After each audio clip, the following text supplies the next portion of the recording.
Bonjour, je me présente Yannick Méthode, agronome pour le réseau AgroCentre.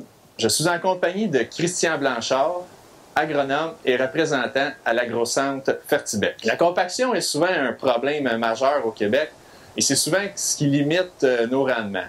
Une façon d'améliorer ça, c'est d'implanter un engrais vert.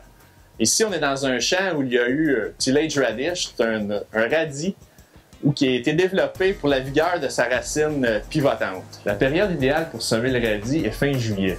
Le radis nécessite 1 mois environ de croissance avant le gel mortel. Pour ce qui est du taux de semis, on recommande environ 10 kg/hectare, un petit peu moins s'il est semé avec un semoir et un peu plus s'il est semé à la volée. S'il est semé à la volée, on recommande un petit travail de sol pour incorporer la semence, puisqu'on recommande une profondeur de semis d'environ 1 cm. Le radis tillage est implanté suite à une culture de céréales ou bien de conserverie. Ici, à l'endroit où on est, ça se trouve à être un mélange de radis tillage avec du régras annuel et puis un trèfle incarnat.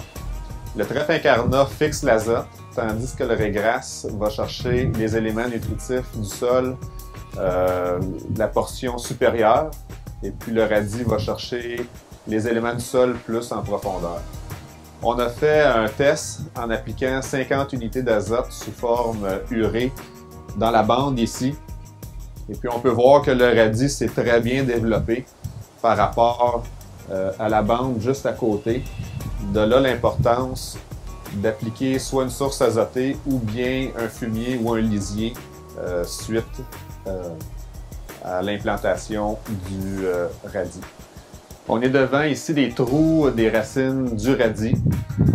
L'azote qui a été appliqué soit de façon minérale ou organique va être emmagasiné dans la racine pour ensuite redevenir disponible à la culture suivante l'an prochain lorsque la racine va se décomposer.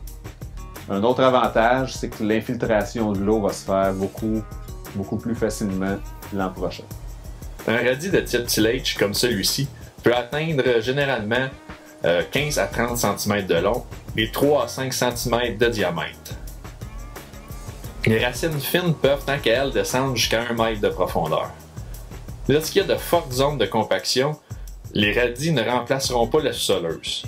Il est préférable dans ce cas-là de passer la sous-soleuse et ensuite d'implanter le radis. Par contre, pour de légères zones de compaction, le radis peut être très efficace. Un fait important à se rappeler est que le radis sera détruit durant l'hiver par le gel.